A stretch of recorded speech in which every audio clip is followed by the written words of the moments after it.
veterinária, você que já se formou e não sabe qual caminho seguir, para quem começou a faculdade ou quem está namorando a faculdade de longe, vem que tá na hora, Vete. E hoje a gente está com uma convidada muito especial, graduada pela Universidade Tuiuti do Paraná, pós-graduada em Diagnóstico por Imagem pela Qualitas, mestranda em Ciências Veterinárias pela UFPR, tem MBA em Gestão, Inovação e Serviços em Saúde pela PUC do Rio Grande do Sul, cofundadora da EcoaVet, Associação Brasileira em Prol da Saúde Mental na Medicina Veterinária, chefe no setor de diagnóstico por imagem do Hospital Veterinário São Bernardo, em Curitiba, e professora da Unicino. Bem-vinda, professora Ana.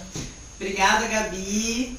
Obrigada, Lorena. Obrigada pelo convite. É sempre bom falar de veterinária. Acho que qualquer um que está nessa área sabe que quando a gente começa a falar, a gente não para mais. Então a gente vai começar o podcast fazendo umas perguntas mais gerais sobre a veterinária, sobre por que você escolheu essa área, e depois a gente vai entrando em perguntas mais específicas, ok? Ok, sem problemas. Então tá. Primeira pergunta. Por que você escolheu a veterinária? Isso é interessante. Na verdade, eu digo que eu nasci veterinária. Eu não escolhi veterinária, eu nasci veterinária. Eu venho de uma família que é toda da área de humanas. Então eu tenho uma mãe que é formada em letras e pedagogia, meu pai é advogado. O meu irmão chegou a fazer 4 anos de direito e eu sempre quis ser veterinária. Meu sonho era ser veterinária, até que um dia, quando eu era pequena, meu pai falou assim pra mim: ai, credo, mas você vai virar cachorrinho ao contrário. Aí eu, meu Deus, acho que não é isso pra mim. Aí eu quis ir pra área de física. Nossa, cheguei a fazer... Nada a ver com nada. Cheguei a fazer vestibular pra física. Junto com o veterinário, mas passei nos dois e aí o coração falou mais alto e falei, não, é veterinário mesmo, é isso. E hoje eu faço veterinária com bastante física, que é o diagnóstico por imagem, que tem raio-x, ultrassom, tomografia, então assim, eu não escapei nem de um nem de outro. Conseguiu aliar os dois. Exatamente. Eu falo para as pessoas que eu nasci veterinária e eu vou morrer veterinária, eu não me imagino fazendo outra coisa da vida. Amor da sua vida veterinária. É um dos grandes amores da minha vida, sim. Nossa. Eu acho que de um modo geral, todo mundo que vai pra essa área não tem muita escapatória, né? Porque ou você gosta, tem que ou gostar você desiste muito, no meio ou você do desiste no meio do caminho. Tem que ter muito amor envolvido para continuar. Tem. E, professora, qual que foi o seu maior medo ao escolher a profissão? Assim, falou, putz, nossa, isso é um negócio que me pega. Eu acho que um dos grandes medos que a gente passa e que todo mundo vai passar é o seguinte: a gente tem muito medo de perder, e eu acho que isso é uma coisa que o veterinário não sabe lidar muito bem. Então, a gente gosta muito de animal, obviamente, senão a gente não estaria nessa área. E um dos primeiros medos que a gente sente é perder um paciente. É ter que olhar para um dono e falar assim, olha, a gente não conseguiu, não tinha o que fazer, foi difícil. Já é difícil quando é uma doença crônica, uma coisa que a gente está teoricamente preparado, mas a gente pega muito paciente jovem, muito paciente que sofreu de forma aguda, algum trauma, algo do tipo, e a gente vai ter que encarar, sabe? Então acho que um dos grandes medos que eu sempre tive foi perder. Eu acho assim que talvez com o tempo a gente endureça um pouco a casca por fora, mas por dentro não é uma coisa que a gente se acostuma, não sabe? Consegue acostumar. Não consegue acostumar.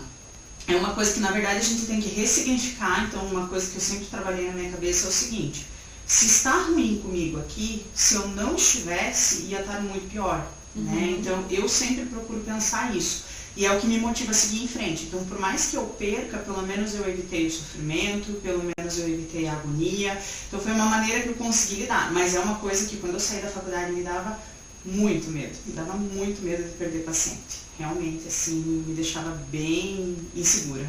É uma coisa pra quem está começando a faculdade também, a gente pensa bastante. muito nisso, tipo, meu Deus, como que eu vou lidar com isso, como que eu vou acostumar com essa situação, que no fundo a gente sabe que não acostuma, não tem como.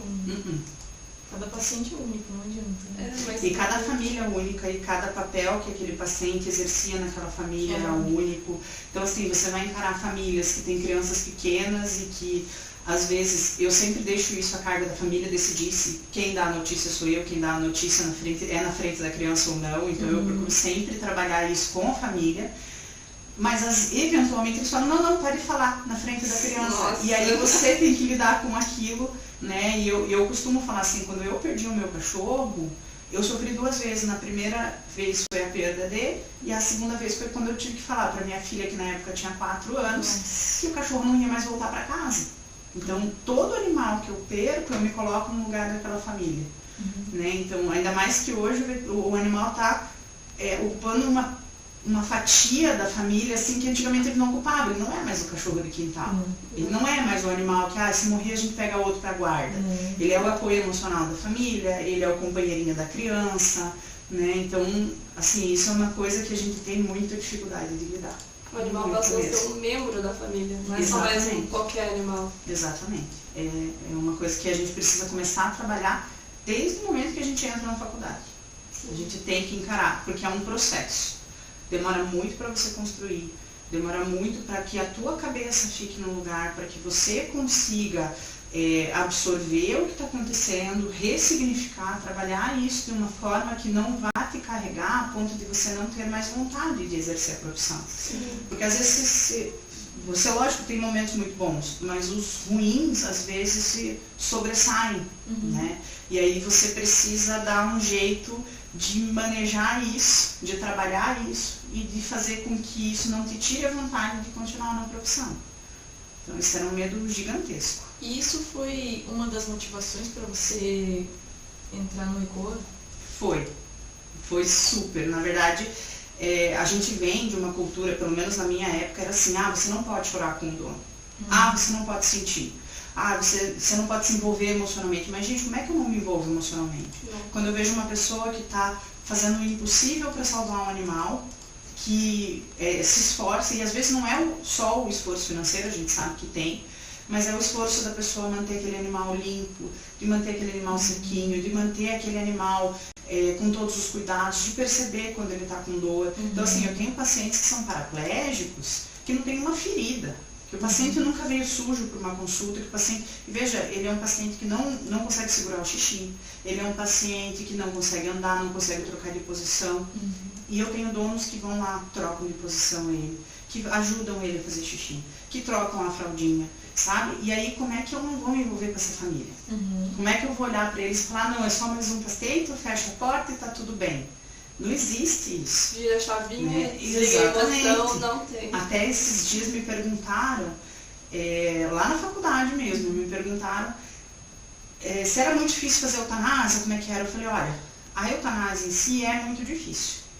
Mas eu acho que talvez uma das coisas que tenha mais impacto na gente é em um consultório você ter que fazer uma eutanásia, respirar fundo, entrar no outro e agir como se nada tivesse acontecido e atender aquele animal, porque afinal de contas aquela família que está te procurando para atendimento, às vezes uma vacina, eles não têm culpa do que está acontecendo.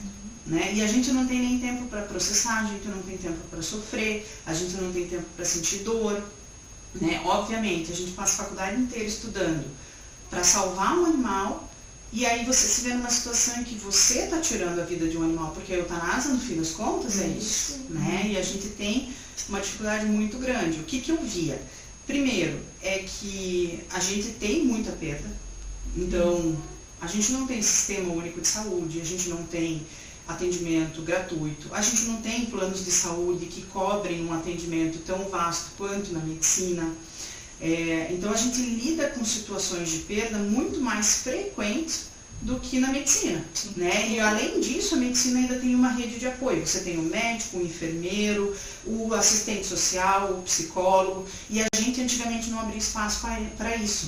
Porque não pode sofrer. A gente não pode ser. Isso está errado. Isso está errado. Você tem que se permitir sentir esses momentos e trabalhar com eles para que você consiga evoluir. Então a ECOA foi uma tentativa da gente primeiro divulgar. Né? Quando a gente começou o trabalho era assim, agora tá tudo isso cheio de mimimi. Cheio de mimimi, Não é essa a questão. Né? A questão não é o mimimi. É que a dor sempre existiu. Né? Então o pessoal costumava, trazendo por um exemplo mais do dia a dia, falar assim, antigamente os casamentos duravam muito. Sim, duravam muito, com a mulher sendo espancada, com violência doméstica, com o homem às vezes sofrendo violência doméstica, porque a gente tem que reconhecer que isso existe também. Né? Você não via tanto história de tragédia assim, você fechava a boca e aguentava. Porque era ensinado na sociedade que era isso que você tinha que viver. né? E ainda bem que as coisas mudam, ainda bem que a gente consegue bater o pé, sair, falar, não, isso aqui eu não quero para mim, né? E é isso que eu defendo. Por exemplo, assim, hoje, quando eu vou trabalhar com uma família que é um animal que eu me apeguei, eu me permito, gente, se aquele momento me fizer chorar, eu choro com a família junto. Isso não é um problema. Isso não é um problema, isso até mostra para aquela família o quanto aquilo está me doendo e o quanto aquilo é a minha última alternativa. Sim. Né? Então, eu já estabeleci limites para mim, eu faço eutanásia quando realmente, eu não tenho mais o que fazer, né? Ou quando o paciente está em uma agonia que eu não consigo remediar. Então, a gente vai conversando com a família. Lógico, não é uma decisão minha e nunca será, né? É sempre uma coisa que a família me traz. Mas eu me permito, né, chorar, eu me permito falar, eu me permito me afastar. Então, por exemplo, a ECOA. Eu era vice-presidente da ECOA. E junto com o mestrado, com as aulas, com a minha filha, né, eu tenho uma filha de 9 anos, com a minha filha, com a minha demanda do hospital, com todas as outras demandas que eu tenho na minha vida, eu olhei e falei assim, não, pera, está me sobrecarregando, o que eu preciso dar no tempo? Então hoje, por exemplo, eu não me apresento como vice-presidente, eu me apresento como cofundadora. Por quê? Porque eu me afastei desse cargo. Porque eu não estava conseguindo mais manejar o meu tempo para dar conta de tudo.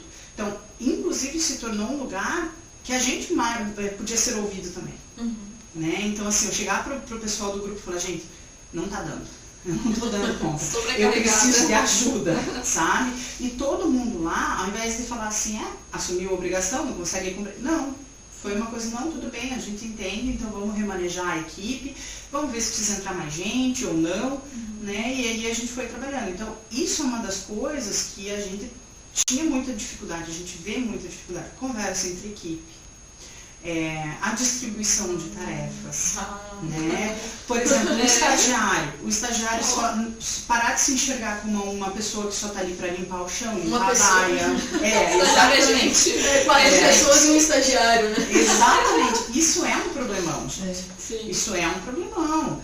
Lógico, outra coisa também, assim, eu falo que eu tive muito suporte da minha família, né? Então, eu podia virar em empregos que eu não cabia mais e falar assim, eu estou saindo. E para mim acabou. Mas eu entendo que a pessoa que talvez não tenha uma rede de apoio por trás, não consiga fazer isso. Então o que a gente vai ter que fazer? Criar um plano, bolar alguma coisa para que essa pessoa consiga se libertar desse ciclo vicioso de entrar em situações, né? Ou até que a pessoa consiga começar a reconhecer, olha, não, pera, eu estou começando a perder aqui. Né? A minha sanidade já não está... Né? A gente sabe que a graduação é difícil, a gente sabe que o mercado de trabalho é difícil, mas uma coisa é ser difícil, outra coisa é estar te deixando doente. Né? É impossível, né? Exatamente, aquela coisa de você para num mês e fala assim, eu tenho mais dias que eu não quero levantar da cama do que dias que eu quero ir trabalhar, entende? Então assim, hoje eu falo assim, nossa, eu vou atender tal paciente e vou feliz. Eu tenho pacientes que vêm para rotina, para acompanhamento. E eu já falo, eu vou ver a família do fulaninho. Então eu tenho uma pacientinha que é um xodó para mim, que é a Phoebe, que já está com 13 anos, já fez várias cirurgias. E toda vez que eles vêm me ver, eles me contam dela na praia. E aí é foto dela na praia, e é foto dela... Não, doutora, porque ela adora ir na Praia do Rosa. Ela ama de paixão. Então assim, eu tenho mais dias felizes do que tristes. Não é que você nunca vai ter dia triste. Vai ter. Né? Você vai inevitável. Exatamente. Um dia que você perde um paciente muito querido. Um dia que às vezes não dá tudo certo. Né? Um dia que você se desentendeu com a equipe. Um dia que na tua casa não está tudo bem, que eventualmente isso acaba refletindo no trabalho. Mas qual que é a ideia? A nossa ideia era fazer com que as pessoas parassem para olhar a situação delas e começassem a reconhecer, não, isso aqui não é saudável, isso aqui não está bom, né? Então, foi com base nas minhas experiências que eu decidi, junto com, né, a gente tem um grupo de veterinários e psicólogos, né? Até porque a gente, cada um se mantém no seu quadrado, eu não vou fazer, né, terapia, digamos assim, mas o que eu falo? Qual que é o nosso papel? É mostrar para o psicólogo quais são as nossas demandas. E o que ele precisa saber para conseguir ajudar a gente. né? E até assim, saber reconhecer, por exemplo, naquele teu grupo de amigos, a pessoa que mudou de comportamento, que às vezes está pensando, está se fechando, às vezes a pessoa está pensando, está tendo ideação suicida. E não é que você vai intervir para fazer o tratamento, mas às vezes só para chegar para a pessoa e falar, viu, eu vi que você não está muito bem. Quer conversar? Você já procurou ajuda? Eu tenho uma pessoa para te indicar. Vamos, né, tentar trabalhar isso. O que eu posso fazer para tornar o teu trabalho um pouquinho mais leve? Né? Lógico, não é tua responsabilidade. Você não vai assumir se acontecer alguma coisa com essa pessoa, mas pelo menos você vai ter aquele pensamento de, olha, eu consegui ver, eu consegui identificar e tentei encaminhar para ajuda. Né? Então eu acho que isso é bem importante. Foi uma das coisas que me levou assim a entrar na ECOA, com certeza. Que show. O mínimo, às vezes, muda tudo completamente. Muda. Até porque você se sente mais acolhido, né, na tua equipe. Às vezes você para e pensa assim, eu estou passando por isso sozinho, ninguém entende o que eu estou passando, não tenho ninguém para conversar. Às vezes a conversa mesmo, né? Eu sempre recomendo o seguinte, vai fazer a conversa, já vai preparado para, olha, eu te indico esse profissional, eu faço terapia, isso funciona muito bem para mim, por que não funciona para você? Eu sempre prezo muito pelo acompanhamento profissional, né? Eu acho que a gente não pode querer assumir, né, que existe uma ideia na internet que a única terapia que eu preciso é um café com as amigas. Isso não acontece. Isso não acontece. Você precisa de terapia de verdade com um profissional da área, treinado, que vai conseguir conduzir o caso, né? Mas às vezes falta aquele empurrãozinho para a pessoa, né? Eu lembro que o meu irmão falava assim para mim, quando eu comecei a fazer terapia, meu irmão falava assim para mim, isso aí é coisa de louco, você é louca. E a gente tem que parar com esse estigma, a gente tem que parar com esse preconceito, porque não é assim, né? Eu costumo dizer que o mundo devia fazer terapia. Sim, o mundo todos devia fazer terapia. Com certeza. Não seria mais fácil. Bem mais fácil. Agora, mudando completamente o assunto para outra pergunta. Qual que foi a maior dificuldade que você passou durante a sua graduação? Eu, durante a graduação, olha, mudou, mas não mudou muito, tá? Porque eu vou te falar uma coisa. Uma das dificuldades que eu passei foi o seguinte. Eu consegui um estágio no meio da faculdade e era plantão noturno. Meu Deus. E quando eu me enxerguei, eu estava assim, entrando 7 da noite, saindo 7 da manhã, indo para aula às 7h30, saindo da aula meio-dia, dormindo 3 horas à tarde e voltando para o plantão à noite de novo. A vida era aquele ciclo exaustivo. Exatamente. E assim, eu falava, eu preciso estudar tudo, eu preciso ler tudo, eu preciso saber tudo, porque como é que eu vou atender um paciente e eu não vou saber alguma coisa e isso me deixava angustiado. E aí eu comecei a entrar nesse ciclo, chegou uma hora que eu falei, eu não quero mais isso, eu vou trancar a faculdade. Nossa. Eu até brinquei na época, eu vou trancar a faculdade e vou fazer alguma coisa com música. Eu sempre gostei de música, sempre toquei instrumento. Então eu falava assim, eu vou fazer alguma coisa com música. Mas não adiantava, era o que eu queria. Então o que eu fiz? Eu dei uma reduzida, desacelerei, falei, eu não tenho essa ânsia de fazer tanto plantão, eu não preciso fazer tanto isso. Dei uma segurada nisso. E fui, que nem eu falei para vocês, fui trabalhando, terapia, ressignificando. Então, você quer fazer plantão noturno? Qual que é o teu limite? Né? Você consegue trabalhar às 12 horas? E eu vou falar uma coisa para vocês, eu adoro plantão noturno. Sério? Eu adoro, de paixão, eu gosto muito de emergência, eu gosto muito de trauma, eu acho fantástico, gosto de trabalhar no silêncio, gosto de trabalhar naquela paz. Não dá um medinho assim de não noite? Dá um medinho. Sozinha? Eu já passei por várias situações, desde gente alcoolizada batendo na clínica. Já atendi, por exemplo, o dono pedindo orçamento de castração sem trazer o cachorro às 3 horas da manhã. Meu Deus. E aí eu falei, eu tenho nada pra fazer? Eu falei, quanto que é a castração aqui? Não, e na verdade foi assim, ele bateu no portão da clínica. E falou pra mim assim, eu vim fazer o orçamento de castração. Eu falei, e o cão? Tá no carro. Eu falei, então o senhor busca o cão? E aí eu preciso avaliar, né? Nunca mais voltou. Já volto. O que aconteceu? Eu comecei a criar estratégias, né? Então, eu não abri o portão se a pessoa não estivesse com um animal, né? Eu perguntava o máximo de informações possíveis, né? Já aconteceu assim, de plantão noturno, eu atendi um animal de rua que foi resgatado, foi atropelado por um ônibus. E aí me chamaram para fazer o ultrassom para ver o que tinha acontecido. Eu fui fazer o ultrassom, coitado do plantonista, ele tremia assim, tremia. Eu falei, você quer que eu fale com os donos? Ele falou, não, eu quero, por favor.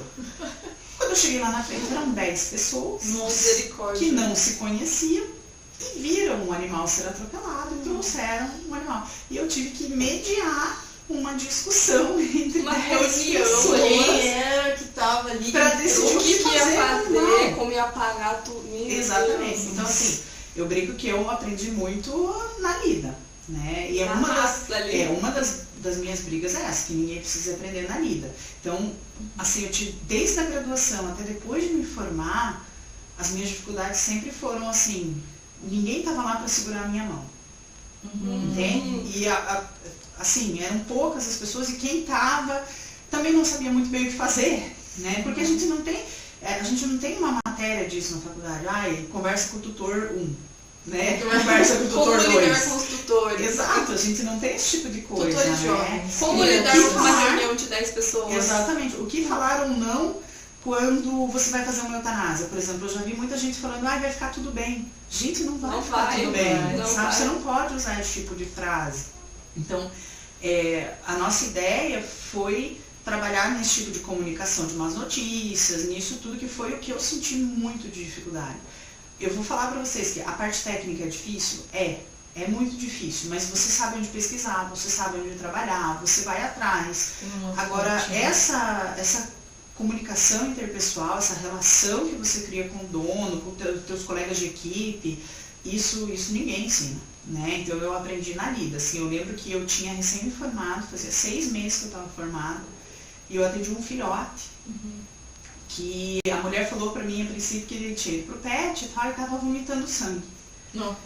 E aí, do nada, de um dia pro outro, assim. Tudo bem, atendi o paciente, eu olhei para aquilo e falei, isso aqui é trauma. Isso aqui não é vômito. E aí o animal espirrou. No que ele espirrou, lavou a sala de sangue.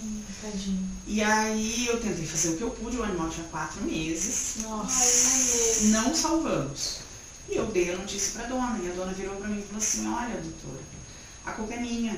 Eu quis deixá-la bonita e agora eu vou colocar as cinzas dela do lado das cinzas do dono, porque meu filho faleceu há 1 mês. Nossa. Ai, gente, que pesado. E eu, assim, 6 meses de formado. Como que você lida com essa bomba, assim? O que eu falei? A minha vontade naquele momento era que abrisse um buraco e eu entrasse dentro, porque eu não sabia o que falar para aquela mulher. Pra nada que você fala vai ser Aí o suficiente. que eu falei para ela é o seguinte, bom, a senhora pegou o animal e trouxe para mim. Então a gente vai fazer o seguinte, a gente vai encaminhar o corpinho para a necrópsia, vai ver tudo o que aconteceu e vai tomar as medidas cabíveis. Isso não vai trazer o animal de volta, mas vai dar o conforto para a senhora de que nenhum outro animal passe por isso. Né? Então, eu sinto que eu tenho um pouquinho de facilidade de comunicação, eu tenho mais facilidade de sair assim pela tangente, de conversar, de tentar demonstrar. E eu entendo que não é todo mundo que tem essa facilidade. Então, é muito difícil. É muito difícil, principalmente para quem não tem facilidade de comunicação. A gente entra na faculdade achando que a gente vai trabalhar com bicho, mas bicho não vem no drive-thru. Né? O dono vem junto. Ele não vai falar Não que ele adianta. tem. E a gente tem que... E assim, olha, o jeito de perguntar muda a conduta, né? Tem muito veterinário que pergunta, a senhora não deu nenhum remédio em casa, né? Só quando você falar né, o dono já se contrai e fala, não, eu Jamais. Exatamente. Ele pode ter dado Sim. e você nunca vai saber, porque a tua maneira de abordar esse cliente foi errada. Então, essa foi uma dificuldade gigantesca que eu senti na minha formação. Foi muito difícil. Foi Essa muito comunicação difícil. com o cliente. Aprender a comunicação. Outra coisa também, por exemplo, aprender a comunicação não violenta entre equipe, porque às vezes o jeito que você fala pode fazer o colega se sentir ameaçado. Meio passivo-agressivo. Uma coisa que eu internalizei, assim, e eu venho repetindo na minha cabeça é, nem todo mundo vem da mesma escola, nem todo mundo teve a mesma formação que você, nem todo mundo teve o mesmo acesso que você. Então você tem que sentar, mediar, conversar, tentar discutir os casos clínicos, né? Então fazer esse tipo de abordagem, assim. Se fosse para eu falar um conhecimento não técnico para a gente adquirir durante a graduação, seria isso, a comunicação interpessoal. Equipe, tutor, comunicação de más notícias, né? Eu acho que a gente falha muito nisso, foi muito difícil para mim. Imagina. É uma matéria que não tem na faculdade, não tem como você Exatamente. aprender. É lá na vivência É de lá na elementos. vivência. Agora trocando de sacola pra mochila. Por que diagnóstico por imagem? Essa também é outra história interessantíssima na minha vida. Fiz a faculdade toda falando, eu vou fazer cirurgia. Não, porque eu quero cirurgia e fiz monitoria de técnica cirúrgica. A minha graduação foi toda guiada para cirurgia. Você seleciona essa matéria também. Exatamente, técnica cirúrgica eu leciono também. Gosto muito de cirurgia. Percebeu? Mas o que eu, na minha personalidade, se eu percebi em mim, eu gosto de acompanhar a cirurgia. Eu não gosto de ser a cirurgiã. Porque eu sou uma pessoa muito, muito ansiosa. E aí eu ficaria, será que tá sangrando? Será que eu fechei todos os pontos? Será que eu não esqueci uma gás dentro? Será que eu passei por bem? Então, até eu tirar todos os pontos, eu ia enlouquecer. Eu adoro, eu estudo técnica cirúrgica, eu gosto muito de comparar o que eu vejo no diagnóstico.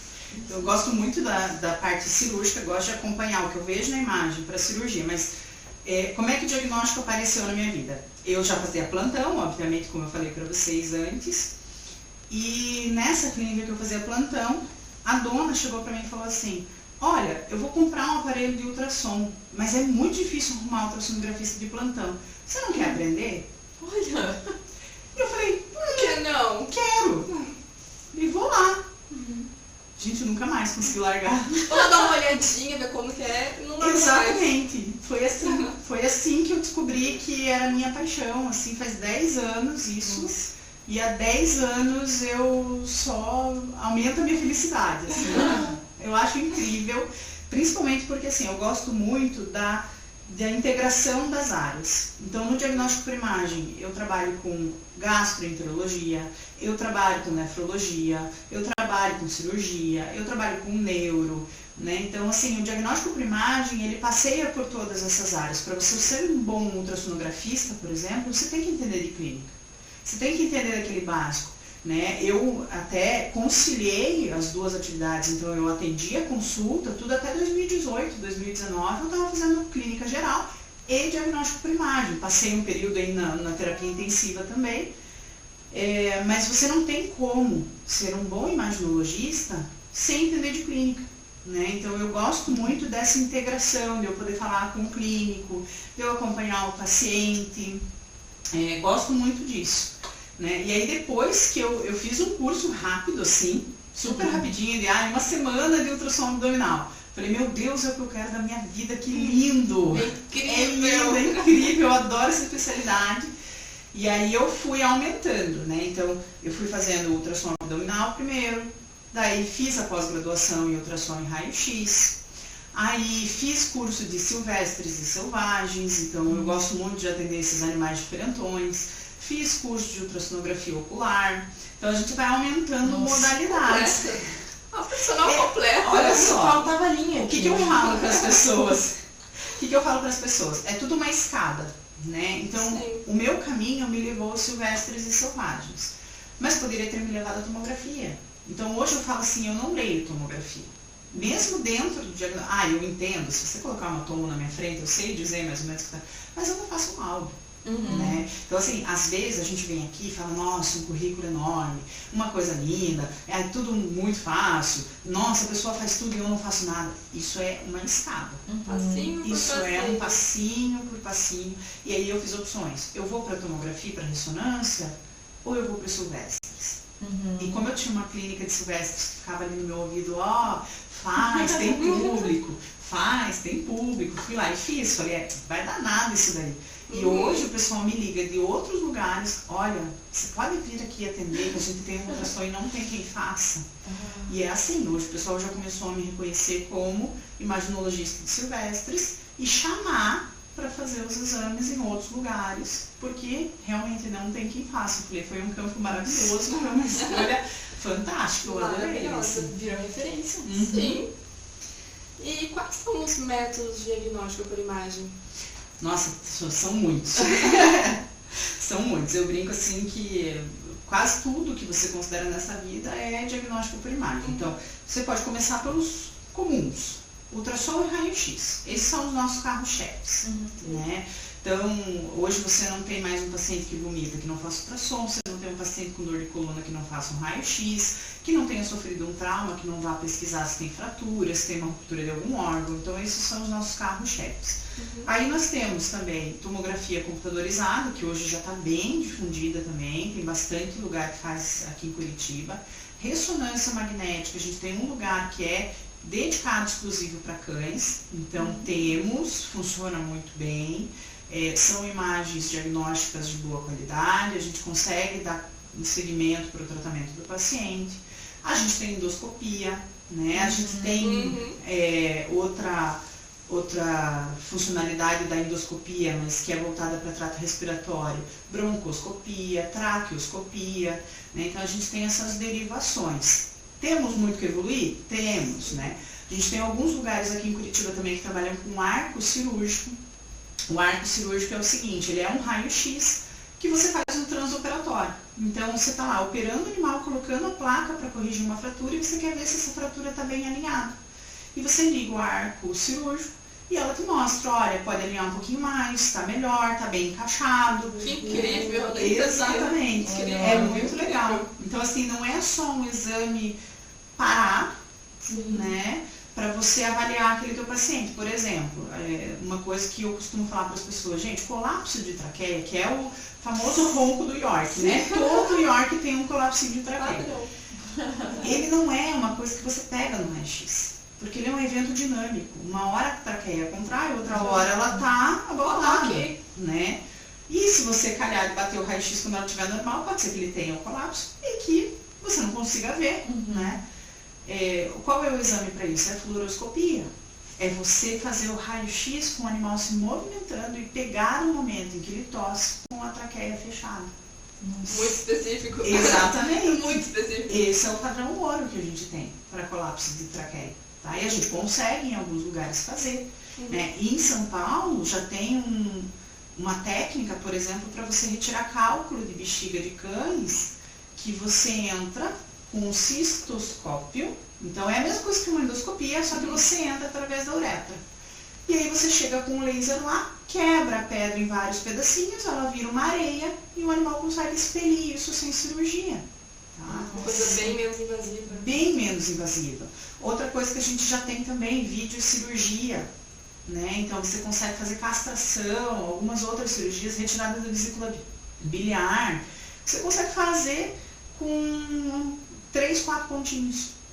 Pequeno, muito pequeno. E a gente consegue fazer em pequenos animais. Facilita a vida do tutor, facilita do animal, facilita a vida de todo mundo. Uma das coisas que eu vejo mais de uso prático, gente, corpo estranho no estômago. Cachorro que comeu porcaria no estômago. Exatamente, golden, filhote. E aí você imagina, um animal de 8, 9 meses, né, de um porte grande, com uma energia pra dar e vender. Louca, né? Porque aquele animal não para. Você tem que abrir o abdômen inteiro dele, abrir estômago, sendo que você pode anestesiar, colocar endoscópio, puxar e o animal ir embora no mesmo dia, né? Então é uma coisa, isso é uma aplicação prática maravilhosa.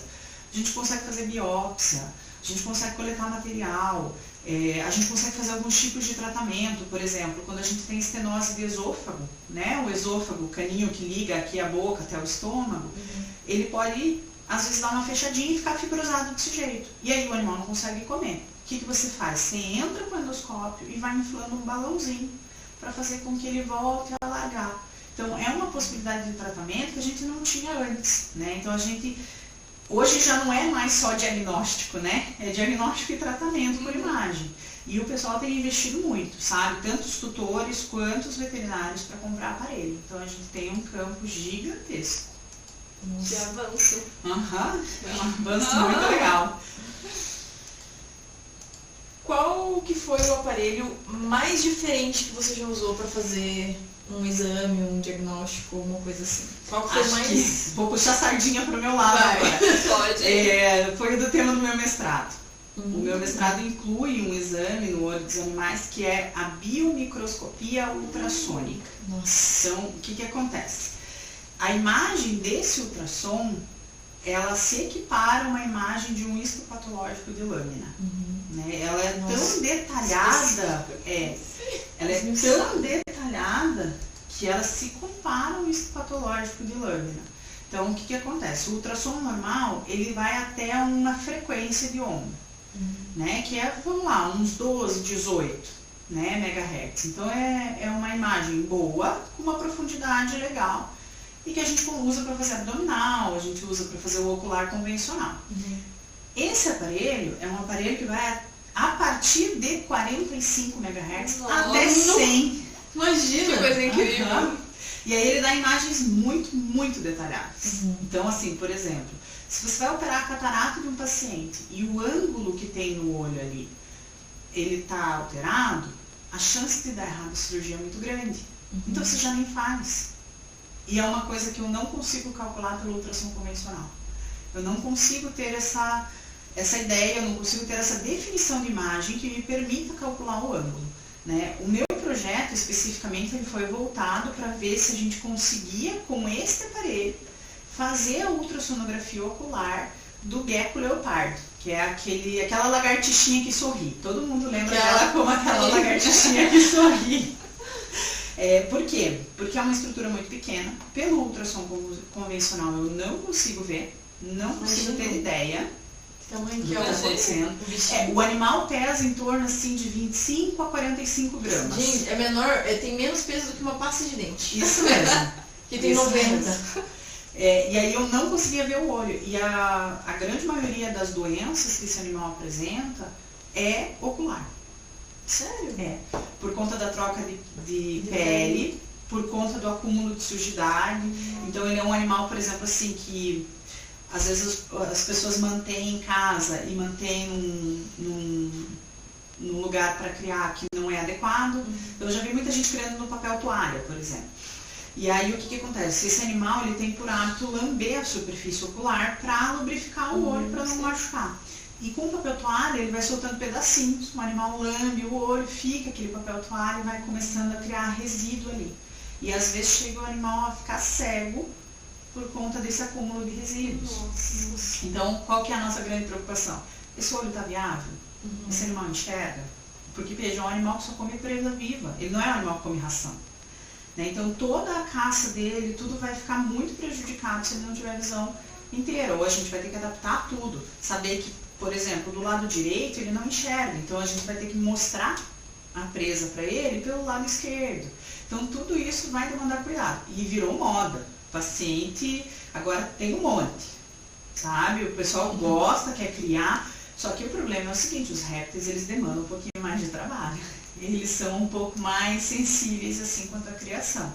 Né? Então, por isso que ele foi meu objeto de estudo e até para a gente desenvolver essa técnica e saber se dá para usar com eles. Já tivemos resultados positivos. Em breve vocês vão ter apresentações aí. Um novo podcast. Um novo podcast. Um novo podcast para mostrar resultados, quem sabe. Que incrível! Uma perguntinha agora mais específica. Como que funciona uma cintilografia? O que é? Então, a cintilografia funciona da seguinte maneira. Você faz uma aplicação por via endovenosa de alguns compostos radioativos. Eu sei que assusta muito falar de compostos radioativos, mas ela não é nada assim que vai trazer prejuízo, porque a dose é baixíssima, tá?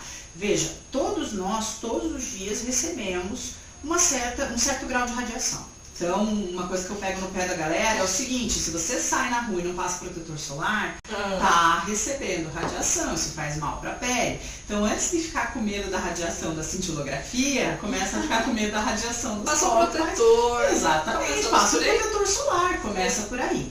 Então, o que a cintilografia faz? Você aplica esse composto com um biocomponente. Então, tem alguma coisa ali, dependendo do exame que você quer fazer. Se eu quero fazer uma cintilografia óssea, ele é um biocomponente que vai mais para tecido ósseo. E aí você faz um scanner e vê onde ele está se acumulando. E aí você tem graus e padrões de acúmulo e distribuição. E aí você consegue identificar, aqui está acumulando de uma maneira diferente, pode ser que tenha lesão. Então, a cintilografia de miocárdio, por exemplo, ela funciona para ver como é que está a vascularização do tecido cardíaco, tanto em repouso quanto em esforço. Porque a gente sabe, por exemplo, que você pode passar por exame de rotina, que em repouso não vai dar alteração. Mas quando colocado sob estresse, então você vai lá, manda a pessoa fazer uma esteira, manda fazer um exercício físico e tal, e aí a pessoa desencadeia um monte de sinal que não tinha antes em repouso, né? Então você faz das duas maneiras. E esse composto radioativo, ele vai fazer com que você consiga acompanhar toda a viagem desse composto na vascularização do coração, por exemplo. Então, se tiver interrupção de vascularização, você vai conseguir ver. Se você tiver algum desvio que não deveria existir, você vai conseguir ver. Se você tiver algum sinal de diminuição do fluxo de sangue no miocárdio, você consegue ver. É um exame seguro, né? É um exame importante que a gente tem de rotina. Tem cintilografia óssea, cintilografia de miocárdio. É fantástico, assim, um exame realmente. Isso é medicina nuclear, né? Então, voltamos lá, nós para a física, que não persegue você. Não escapa. Ou você que persegue ela. Pode ser, não sei qual dos dois ainda. É um encontro. É um encontro, gente. É um destino. E se usa, se faz em animais. Teoricamente, você poderia fazer. Teoricamente, sim. Mas daí o que a gente precisaria? A gente precisa de um centro de medicina nuclear. Porque qual que é o nosso grande problema? A gente vai precisar mexer com o composto radioativo. Né? E se a gente voltar aí na história, a gente tem alguns poréns dessa manipulação de elementos radioativos. Então a gente tem a história do Césio em Goiânia, a gente tem o famoso acidente de Chernobyl. Não que vá acontecer algo desse tipo, mas precisa de um cuidado, você precisa de um manejo. Nós temos alguns tratamentos com elementos radioativos, sim, para pequenos animais. Por exemplo, o caso do hipertireoidismo em felinos. Quando a tireoide funciona muito rápido, muito além do que deveria, a gente consegue, pelo iodo radioativo, queimar, né, falando agora de uma maneira mais leiga, queimar essa tireoide. Por quê? Porque o que você aplicar de iodo nesse animal, ele tem tropismo pela tireoide, ele vai para a tireoide. Né? Então você coloca o iodo radioativo para direcionar ele para a tireoide, para diminuir esse funcionamento. E aí você não precisa fazer uma cirurgia nesse animal, por exemplo. Então nós já temos, sim, caminhando a medicina nuclear em pequenos. Tá? Eu espero que em breve a gente tenha outros, por exemplo, coisa que eu sempre ouvi na minha vida, cachorro não morre de infarto. Não morre, não. Ou você não sabe que morre, ou você não diagnostica. Então a gente tem muita coisa para responder ainda. Muita coisa para estudar ainda. Muita. Tem algum aparelho que ele é usado em maior escala, assim, para fazer esses diagnósticos? De modo geral, assim, o que o pessoal mais usa? Eu acho que o raio-x hoje porque assim, a telemedicina, que apesar de toda a polêmica que a gente teve, o radiologista sempre usou telemedicina. Então, é um aparelho mais democrático. Eu posso ter na minha clínica, eu posso bater o raio-x e mandar para outra pessoa laudar. Então eu não fico preso com um profissional, uma mão de obra especializada, porque a gente sabe que, por exemplo, um ultrassom, ele depende muito mais da pessoa que está fazendo do que realmente de uma qualidade do aparelho. É lógico que isso interfere também, mas se a pessoa tiver um aparelho de última qualidade, nossa, a Ferrari do ultrassom, e se eu não souber dirigir, o que vai acontecer? No mínimo você não sai do lugar, no máximo você pode bater feio. Né? Então assim, no mínimo você não ajuda o teu paciente, no máximo você erra e pode prejudicar a saúde dele. Então o ultrassom ele é uma coisa mais difícil da gente ter em todo lugar. Agora o raio-x, você vai lá, compra o aparelho, instala. Hoje a gente tem imagem digital, maneira facilitada de pagar. Então a maioria das clínicas, principalmente do interior, eles têm já o aparelho. A equipe vai lá, faz o raio-x, manda para um radiologista. Esse radiologista emite o laudo e você consegue ajudar o teu paciente sem ter necessidade de deslocar, por exemplo, mudar de cidade. Né? Então eu acho que o raio-x de longe é o aparelho mais usado. Se eu falasse para alguém assim, olha, eu vou abrir uma clínica e eu quero um aparelho de imagem para investir. Eu falaria para o raio-x, com certeza. Raio-x só serve para ver ossos? Não, não, maravilhoso, tá? Eu sou fã do raio-x. Então a gente consegue ver sim tecidos moles, né? Lógico, ele não é o exame padrão ouro que a gente considera para tendão, ligamento, mas a gente consegue sim ter ideia de que se isso está normal ou não, né? Além disso, é um excelente avaliador de pulmão. Tá? Tem as suas limitações? Tem, lógico, você está pegando uma estrutura que é 3D e está colocando ela numa imagem 2D. Então você vai ter sobreposição, você tem a limitação de, por exemplo, o raio-x não enxerga tumor. Não enxerga, ele não mostra pra gente, tá? Não é que o raio-x enxerga alguma coisa. Mas, por exemplo, se eu tiver um tumor com menos de 5 milímetros no pulmão, ele não vai aparecer pelo raio-x, tá? Ele vai aparecer aí pela tomografia. Mas veja, ele é um excelente exame de triagem, ele é um ótimo exame para aquele paciente que está respirando mal, ele é um bom exame para aquele paciente, por exemplo, eu gosto muito de raio-x abdominal, para quando você tem suspeita de aumento de próstata em macho, para ver cálculo renal, cálculo da bexiga, cálculo de vesícula biliar, suspeita de corpo estranho. Esses dias me mandaram uma imagem que tinha um brinco no meio. Talvez pelo ultrassom eu perdesse esse brinco. Né? Então talvez pelo ultrassom, dependendo do quanto esse animal comeu no dia, dependendo de como está a digestão, eu não conseguisse ver esse brinco. Mas pelo raio-x não teve engano, estava lá. Né? Outra coisa também que a gente tem pegado muito é bulldog francês, pug, que são aqueles animais do nariz achatado. Normalmente eles têm aquele ronco, que vem por conta de um prolongamento de palato. A gente consegue ver esse prolongamento pelo raio-x, se você posicionar bem direitinho dá pra ver sim. Tá? Então ele tem muito uso para tecido mole. Tá? Outra coisa que a gente usa muito também é para ver osso, o osso junto com o dente. Por quê? Porque você vai mandar esse paciente para o odonto, você acha que é só arrancar o dente? Você pode arrancar o dente e o osso quebrar junto. Então avaliação de raiz dentária, de abscesso, né? A gente tem muito uso para raio-x, muito uso mesmo. Um exame completinho. Excelente. E ultrassom? Só serve para filhote? Para ver nenenzinho na barriga? Não serve só para ver nenenzinho, tá? Ultrassom abdominal também, assim, eu falo para vocês que é a minha paixão, porque eu comecei pelo ultrassom. Né? Eu gosto muito, muito desafio. A gente vai todo dia aprendendo uma coisa nova, então a gente avalia tudo, tá? Tudo. A gente avalia todas as estruturas abdominais, praticamente todas, então a gente, lógico, tem suas limitações também. Eu falo que não existe quem substitua o olho do cirurgião, então às vezes a gente não vê uma alteração no ultrassom, o cirurgião vê na cirurgia, né? Mas a gente consegue, por exemplo, avaliar sistema urinário, avaliar sistema reprodutor, avaliar fígado, hepato biliar, a gente consegue avaliar digestório, baço, tumor, e aí a gente começou a sair um pouco do campo do abdominal, que era uma coisa que todo mundo ficava retido antes, e começou a ir para cervical, por exemplo, para avaliar a tireoide. A gente começou a fazer articular, então, por exemplo, uma ressonância é cara, ou a gente não tinha acesso, não tem em todo lugar. A gente consegue fazer uma avaliação articular por ultrassom. Né?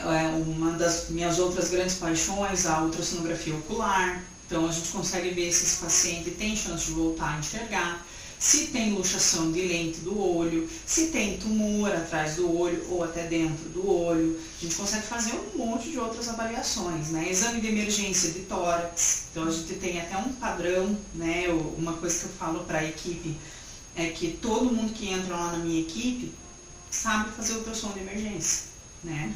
Então assim, às vezes eu tenho um paciente que está sangrando, foi atropelado e rompeu o baço, por exemplo. Ele está sangrando e eu preciso fazer um ultrassom. Se eu for chamar o ultrassonografista, vai demorar uns 40 minutos, uma hora. Até lá o paciente vai entrar muito mais grave se conseguir chegar para a cirurgia. Então o que a gente treinou? Todo mundo faz exame de emergência. Tem líquido solto na cavidade? Coleta. É sangue? Mesa. Tá? Então a gente tem uma tomada de decisão muito mais rápida. Né? A gente brinca que é o ultrassom feito para quem não é ultrassonografista. É exatamente isso. É para a gente dar um melhor atendimento para o nosso paciente. Né? E aí, ao invés de, por exemplo, eu já vi muita gente falando, mas daí vai tirar o serviço do ultrassonografista. Não, você vai ganhar, porque aquele paciente ia morrer. Com certeza. E ele é um paciente que vai viver mais bons anos se tudo der certo. Né? É uma coisa que deveria ser padrão em muitas clínicas. Deveria ser padrão. Né? Eu brinco que o coitado do plantonista, ele é o cara que devia ser mais bem preparado. E na verdade, quem é o nosso plantonista? O estagiário. O recém-formado. O estagiário eu nem falo porque não devia, né? eu sei que não devia, mas a realidade é outra. Mas na melhor das hipóteses, quem que é o nosso plantonista? O recém-formado. E o coitado tá ali assim, a bomba no colo. Exatamente.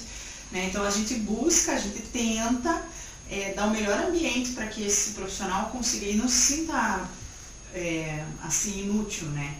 Olhar para o paciente passando mal e falando, eu tenho que esperar outro sonografista porque eu não tenho o que fazer. Né? Então a gente começa a dar ferramenta para essa pessoa conseguir trabalhar. Né? Não é diferença. De tempo, especialmente a gente sabendo que na veterinária a gente tem altas perdas, né? Tipo, a proporção é muito grande. Muito grande. Agora, qual que foi o maior mito, assim, que você tem que ir desmistificando na sua profissão quase que sempre? Tem vários, mas o primeiro que veio na minha cabeça, e eu não sei porquê, mas é uma coisa que eu tenho muito comigo, é o seguinte. E eu não tenho nada a ver com minha área, tá? Já se prepare, é uma coisa completamente aleatória. O sachê do gato. O maior mito que eu tenho que desmentir na minha vida é sachê de gato não faz mal, gente. Se for um sachê balanceado, completo balanceado, ele é excelente. Você vai lá e repõe água para aquele gato que não toma água sozinho. Gato não é cachorro. Você não vai pôr um pote de água, ele vai tomar um pote de água inteiro.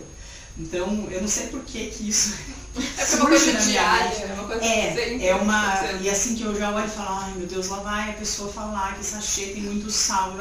Não tem. E aí, outra coisa que eu sempre procuro explicar para as pessoas, gato é um carnívoro, estrito, ele é um carnívoro, você não vai mudar a natureza desse animal. E na natureza ele comia uma presa que era feita 80% de água. E aí a gente vem da ração seca para esse animal. Então é muito difícil que o rim desse animal vá funcionar bem o resto da vida se você não balancear isso com o aumento de consumo de água. E não adianta você botar o pote. E eu vou falar outra coisa ainda pra vocês, que o gato, ele é assim, ele não toma se o pote for amarelo. Aí ele não toma se o pote for alto. Aí ele não toma se o pote... Então ele ainda tem o pote preferido dele. E se o pote preferido dele quebrar, esqueça, ele não vai mais tomar água. Você vai ter que remendar o pote pro gato tomar água, entendeu? Então o que eu faço isso com a minha gata? Minha gata tá com 15 para 16 anos. Tem hipertireoidismo, é CRMV positiva, porque não responde bem aos tratamentos. Aí teve agora um carcinoma de orelha, fez cirurgia, tá? E está estabilizada em casa, bem ativa, vem me receber na porta. O que eu faço? Quer comer? Sachê, misturo com água, ela toma toda a água e depois come os pedacinhos. Né? Porque é o único jeito que eu consigo incentivar ela a ter esse consumo de água. Pelo amor de Deus, gatos tomam água. Aí outra coisa assim, gosta da torneira aberta? Gosta, mas gente, eu não vou deixar a torneira aberta 24 horas. Então quando eu estou em casa, tudo bem, a gente até acompanha enquanto está tomando água, depois terminou, a gente fecha rapidinho para não gastar água, né? Isso é uma coisa que minha filha falava, olha a água do planeta. Então tem que tomar cuidado. Mas a gente tem, e aí eu não sei de onde que criou-se esse mito de que o sachê tinha muito sódio, tinha muito conservante, tinha muito corante, tinha muito... Gente, não, dê sachê. Dê muito sachê. E se possível, ainda misture com água. E aí, lógico, dono de gato também é um ser à parte, né? Que a gente conhece. Por exemplo, eu quero, o gato gosta, esse gato específico gosta de sachê quente com água. Não, esse aqui já come gelado. Esse aqui come em temperatura ambiente. E aí você conhece o teu gato. O gato tem um jeito, e cada gato vai ter um jeito diferente de comer. Uma personalidade completamente diferente. A minha, por exemplo, ela só come um sachê de determinada marca, amarelinha lá, que se quiser entrar em contato com um patrocínio. Mas ela não, se você comprar de outra marca, ela não come. E ela fica ainda te olhando com aquela cara de desprezo que o seu gato sabe fazer. Né? Então, eu acho que talvez esse seja um dos grandes mitos que eu tenho, assim, no meu coração, que eu tenho que desmentir para todas as pessoas possíveis. Gatos e gatos, né? A minha, por exemplo, ela gosta também do mesmo sachê que a sua, de um sabor específico. Não come outro. Tipo, ela força ali a barrinha, porque é molinho e tal, vai. Mas ela gosta de um sabor específico. E não dá pra misturar água. Ela não pode. Então ela fica olhando para aquele sachê, olha para você, Tá querendo fazer Sério que render, tá fazendo né? eu querer comer isso? É exatamente assim, o comportamento dos gatos é desse jeito, gente. Bom, então eu queria agradecer, professora, pela sua participação. Obrigada, Pela gente. presença, muito Por estar obrigada. aqui inaugurando o nosso podcast. Eu que agradeço o convite. Eu brinco assim que se me deixar falando, eu vou falando. E fico até dias falando. Eu falo, coitado do meu namorado que não tem nada a ver com a área. E ele já cansou de me ouvir falar. Queria desejar muito sucesso para vocês, Obrigada. que vocês consigam levar a informação e que eventualmente a gente consiga atingir até os donos dos animais. Eu acho que informação nunca é demais, que a gente consiga fazer isso de uma maneira leve, né? Então assim, eu sei que muita gente tem a vida corrida, que consiga pelo menos aumentar um pouquinho do conhecimento ali, que seja no ônibus, que seja num momento assim que tenha para ouvir o podcast, para ver a gente. Acho que isso é mais importante que tudo, né? Eu acho que a gente só consegue melhorar a profissão com estudo. Sim. Com muita dedicação. Conhecimento. Obrigada, gente. Obrigada a você. Obrigada pela faculdade que cedeu o espaço, que abriu essa oportunidade pra gente. Que se não fosse isso, talvez essa ideia levasse muito mais tempo para se concretizar. Ou ficaria só numa ideia. Ou ficaria só numa ideia. Sim. É isso, muito obrigada. E Até a próxima. a próxima. Até a próxima.